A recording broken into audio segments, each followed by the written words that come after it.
Bisa enggak diceritakan lingkungannya Bu? Dari mana nih Bu tadi? Dari mana? DPR mana Bu? Kota Bitung. Bitung. Kota Bitung. Ya.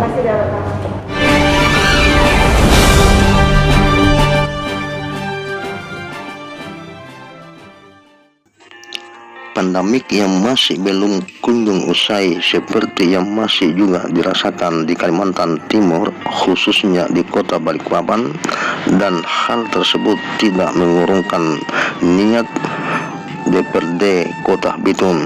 Semangat Komisi 3 DPRD Kota Bitung untuk melakukan kunker, namun harus tetap memperhatikan protokol kesehatan. Kunjungan kerja Komisi 3 DPRD Kota Bitung terkait pengelolaan limbah industri. Adapun tujuan Komisi 3 DPRD Kota Bitung untuk mengetahui cara pengelolaan limbah dan pembuangan limbah CSR. Rombongan Komisi 3 DPRD Kota Bitung ke DPRD Kota Balikpapan diterima Kasubag Humas dan Protokol Yosep Gunawan.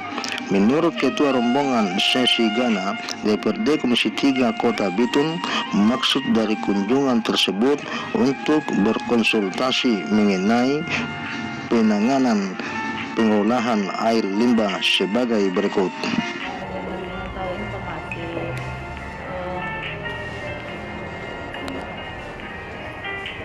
Tentang pengawasan dan penanganan pengolahan air limbah di kota Balikpapan.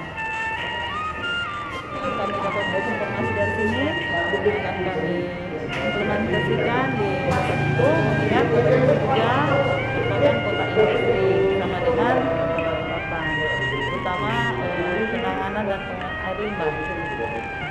Dari komisi mana tadi Bu? Ya. Dari komisi berapa Bu? Saya komisi 3 DPRD DPRD Kota Bitung. Kota Bitung. Ibu nama Bu Ibu? Sisi Gana. Nomor HP Bu? 0821 227 0156. Terima kasih Bu. Ya. Sementara itu, Kasubag Humas Protokol DPRD Balikpapan Yosep Gunawan membenarkan kunjungan kerja DPRD Kota Bitung untuk mempelajari tentang perda pengelolaan limbah cair di Balikpapan. Jadi mereka mengadakan perbandingan di kota Balikpapan. Menurut Yosep Gunawan selaku Kasubag Humas dan Protokol DPRD Balikpapan sebagai berikut.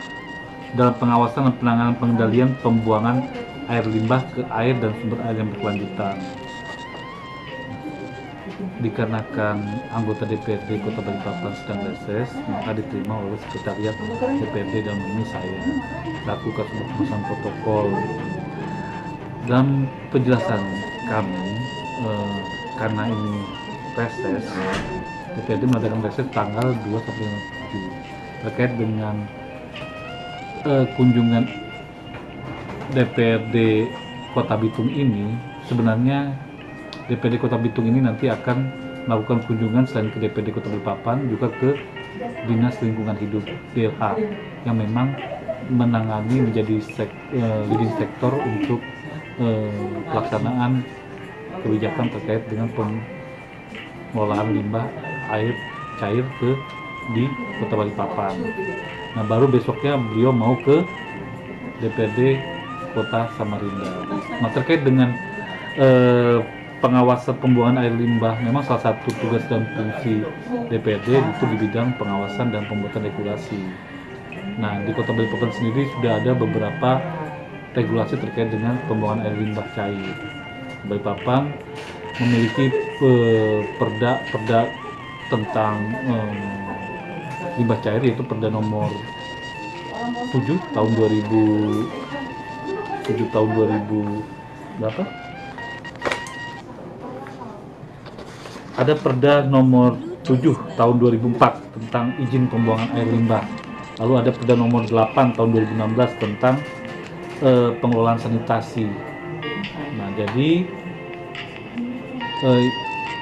pada dasarnya pembuangan limbah cair, baik itu skala rumah tangga maupun skala industri, itu harus dikelola.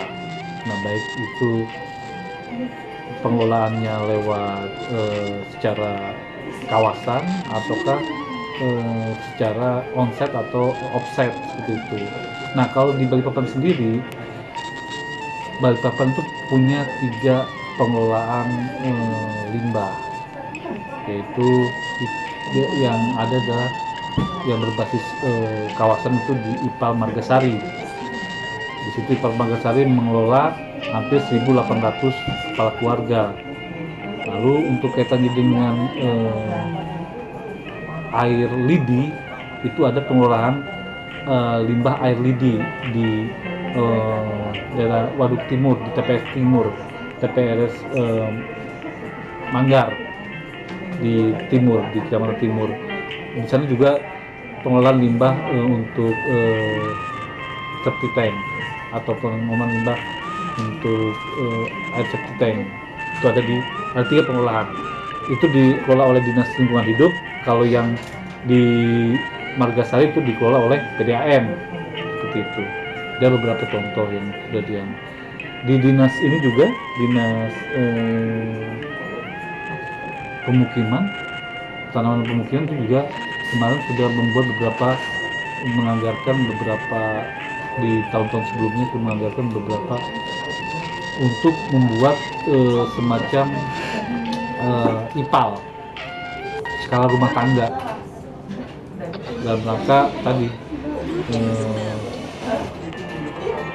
pengelolaan sanitasi, kebersihan yang di dalamnya termasuk dalam pembuangan air limbah.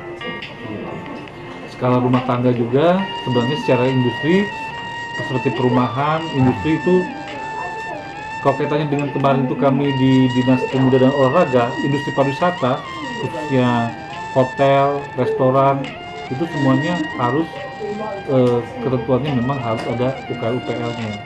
Di sana dia menyiapkan semacam istilahnya wadah, saluran ventilasi atau kayak septic tank gitu, suatu wadah penampungan sementara sebelum dia masuk ke saluran umum, drainase umum. Jadi sebelum itu air limbah itu ditampung dalam suatu saluran atau wadah gitu ya, di kayak septic tank itu di bawah lantai. Itu nanti ada semacam treatmentnya. Ada beberapa treatment untuk pengelolaan menjadi bersih itu dengan biopil atau dengan menambah ekobiologi. Ada beberapa bakteri yang memang ditambahkan untuk mengelola air itu supaya istilahnya kandungan kimianya BO/COD-nya rendah sehingga tidak berbau, sehingga boleh dibuang ke drainase utama. Itu hotel harus memiliki semua. Itu syarat menjadi hotel dalam dokumen UKL-UPL. Termasuk juga restoran. Restoran ada grass step-nya. Itu grass step adalah saluran untuk menjaring lemak-lemak sebelum air itu bisa ngalir ke. Dan skala rumah tangga, kemudian DLH juga memang DLH juga mensosialisasikan untuk ada semacam biopori di daerah pekarangan untuk resapan seperti itu. Dari DPRD Kota Balikpapan, JKTV Usman Jakatalu mengabarkan.